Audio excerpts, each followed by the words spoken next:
Oh iya, silakan duduk, Mbak. Maaf kalau boleh tahu namanya siapa, Mbak? Nama saya Elin, Bu. Oh, Elin. Dari kelas berapa, Mbak? Saya dari kelas 12 IPA, Bu. Oh. Keperluan Mbak sini ada apa ya, Mbak? Itu, Bu, katanya di sini ada istilah konseling untuk membantu membantu menyelesaikan masalah, Bu. Oh, di sini di BK ya, lebih tepatnya bimbingan dan konseling. Di sini ada yang namanya konseling. Udah pernah dengar, Mbak, konseling itu apa? Hanya mendengar kata konseling tapi nggak tahu konseling itu yang seperti apa.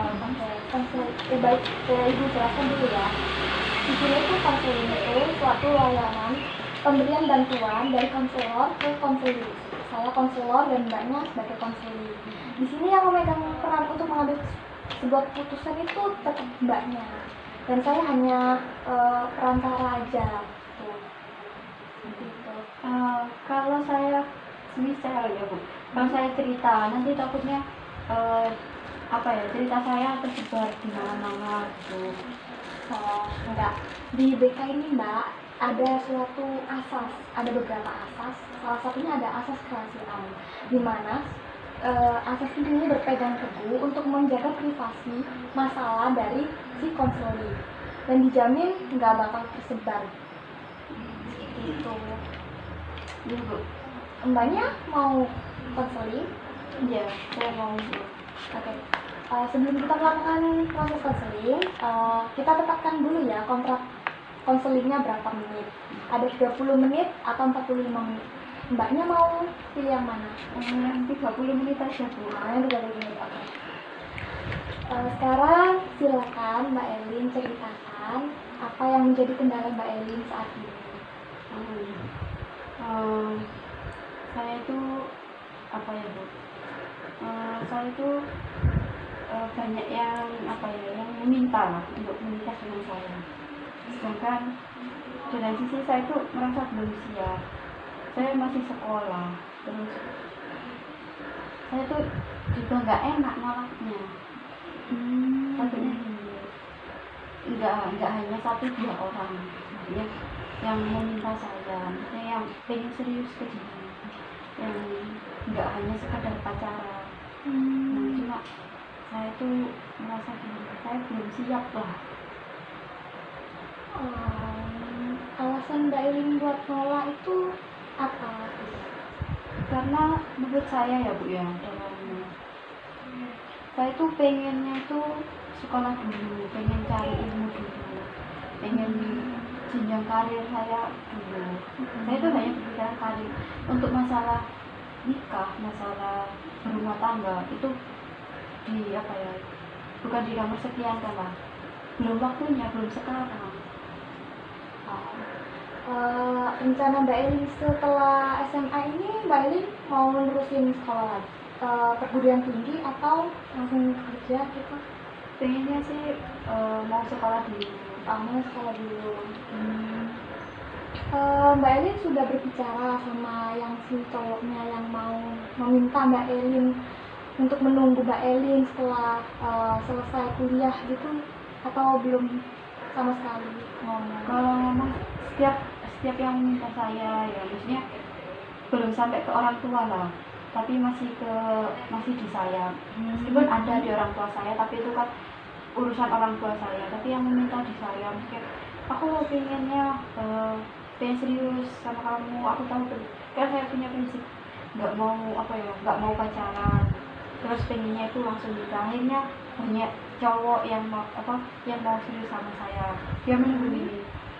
Setelah saya lulus, dia mau serius sama saya. Tapi di sisi saya itu merasa saya pengen sekolah dulu, saya pengen cari ilmu. Ketika nanti saya kalau sudah berumah tangga, sudah punya anak, saya sudah punya pegangan pendidikan ke dia. Saya tahu seenggaknya saya nggak hanya lulusan SMA untuk mendidik anak saya. Sebenarnya seperti itu. Tapi lama-kelamaan kalau diseriusin terus ditolak, itu kan ada rasa kalau aku nolak terus nanti aku nggak dapet jodoh gimana, terus nanti kalau aku kena karmanya gimana, ada rasa seperti itu.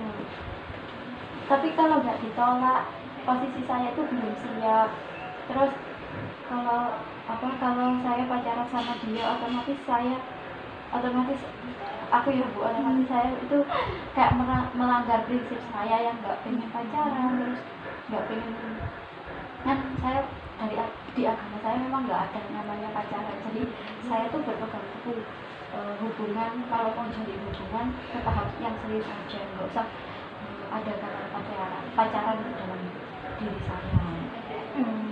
Ya itu saya takut lah nanti ada hukum karmanya kalau saya nolak cowok. Kan orang bilang jangan terlalu ditolak, nanti kena karmanya sendiri, nggak dapet jodoh sampai jadi perempuan gini gitu. Saya takut itu. Sikapnya Mbak Elin sama si laki-laki itu kalau bertemu itu seperti apa?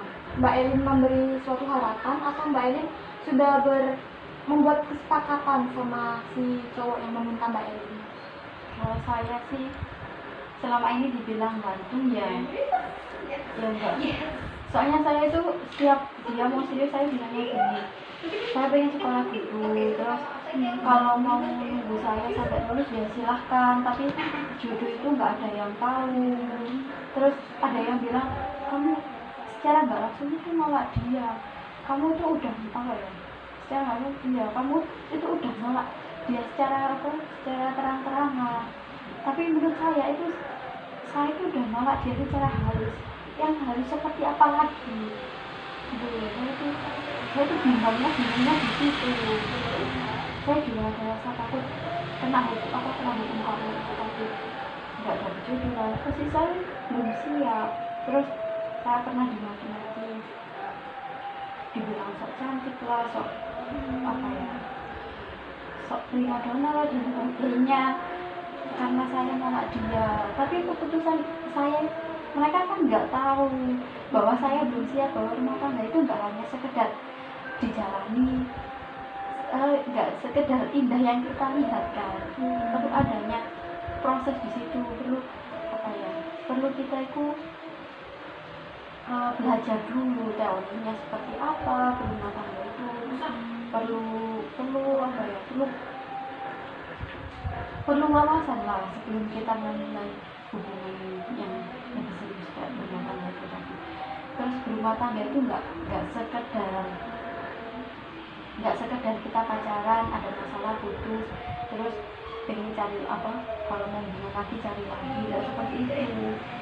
Makanya saya pengen benar-benar mematangkan diri saya untuk bisa mencari hubungan yang lebih serius. Tapi saya itu di sisi ya takut omongan orang, kok sok kecantikan sok itu dibilang aneh-aneh lah, orang wajahnya kayak gitu aja, dideketin sama cowok ditolak-tolak gitu.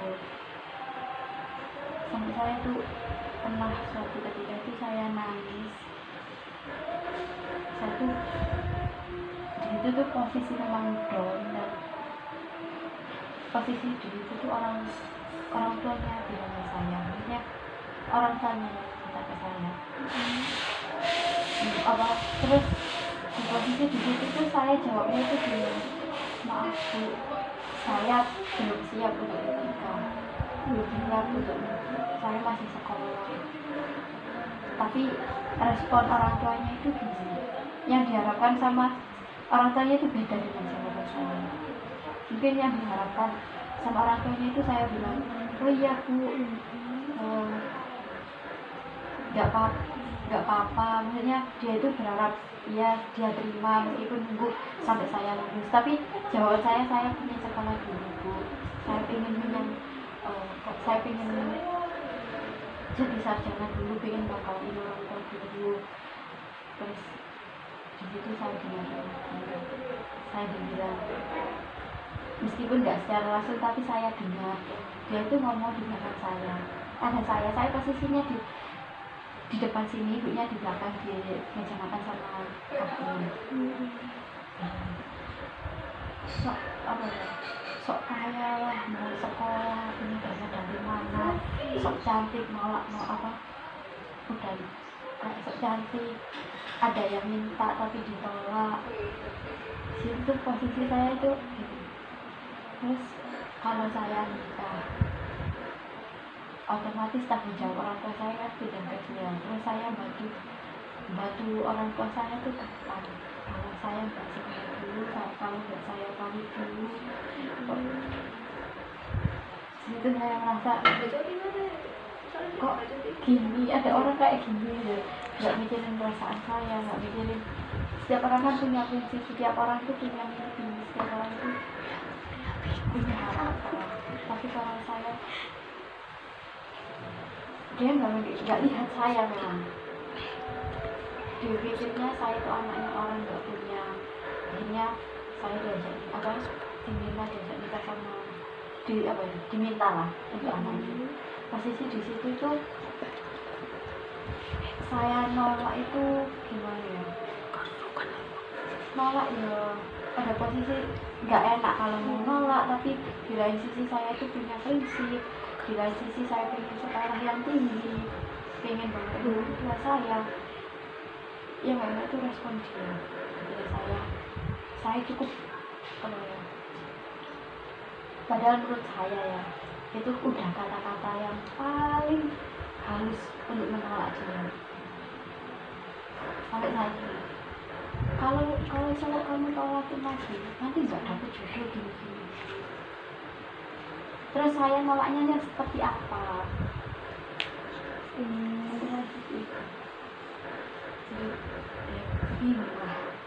Ada nggak sih menurut Mbak Elin kriteria cowok yang Mbak Elin inginkan itu seperti apa? Mungkin di cowok-cowok yang pernah minta ke Mbak Elin itu kurang gimana gitu, ataukah yang di pikiran Mbak Elin hanya masih kuliah, ingin membahagiakan orang tua? Kalau kriteria sih ada, maksudnya cukup dia bertanggung jawab, cukup dia seiman dengan saya, cukup dia mampu membahagiakan orang tua saya. Saya nggak minta dia kaya, saya nggak minta dia punya segalanya, dan saya nggak minta dia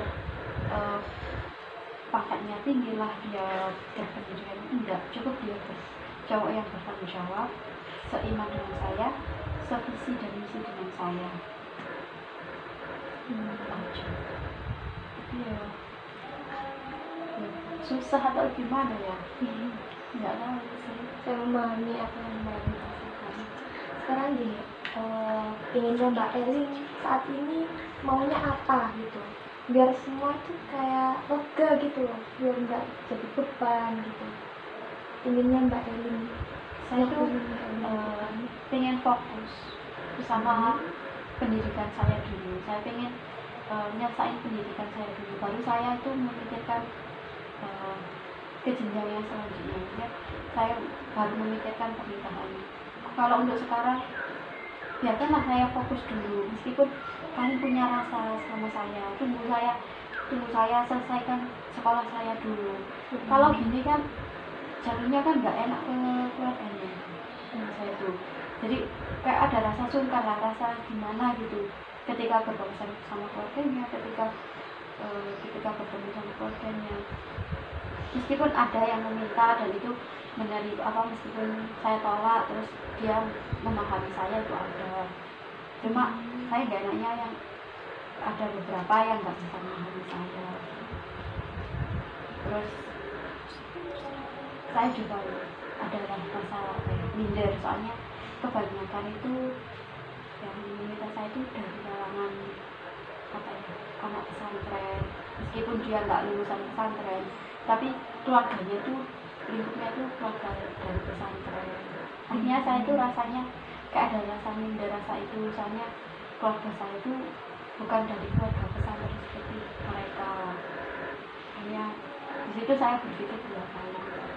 Oke. Di sini kan Mbak Elin sudah mengambil suatu keputusan bagaimana cara harus melakukan harus membuat suatu keputusan kalau seperti ini.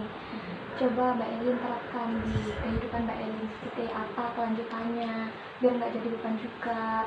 Saya yakin Mbak Elin di sini pasti bisa, cuman tinggal dicoba dulu, latihan dulu sebelum melakukan suatu, terapkan di kehidupan gitu. Sekarang Mbak Elin merasakan seperti apa setelah konseling? Saya merasa lega karena saya bisa mengungkapkan apa yang menjadi beban saya. Dulu sebelum konseling saya tuh nggak ada yang nggak tahu mau kemana, nggak tahu mau mau pilih. Saya sempat berpikir mau nikah aja, pendidikannya stop aja, itu ada, soalnya capek lah dibilang sok cantik, sok jual mahal, mau balap cowok ini gitu. Ada rasa itu, tapi di lain sisi ada rasa saya loh pengen banggain orang tua saya dengan saya dapat gelar sarjana, saya dengan bisa berpendidikan tinggi. Seenggaknya di situ ada rasa orang tua saya bangga sama saya. Tapi yang buat saya down itu tadi ketika orang tua si dia meminta kepada saya, terus saya tolak itu.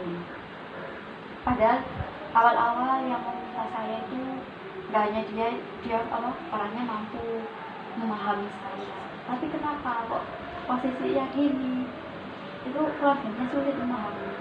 Akhirnya saya dijelek-jelekin lah, dan itu sebenarnya nggak hanya dijelekin, nggak hanya ngomong di belakang saya, ternyata dia ngomong di orang-orang. Itu yang bikin bikin hati saya itu sakit. Kenapa? Itu menyangkut nama baik keluarga saya, terus keluarga saya itu nggak tahu apa-apa gitu loh. Soalnya dia mintanya juga nggak kepada orang tua saya. Jadinya pengen tegas itu ya nanti perasaan juga. Kalau Mbak Elin kan udah tahu gimana caranya untuk mengatasi semua masalah Mbak Elin. Jangan lupa diterapin ya. Ibu tunggu perkembangan Mbak Elin seperti apa. Ntar kalau udah tahu responnya kayak gimana bisa balik ke sini. Kita lihat gimana hasilnya seperti itu. Terima kasih ya Bu, saya sedikit lega bisa bercerita sama Ibu. Terima kasih ya Bu. Hati-hati ya Mbak Elin. Iya.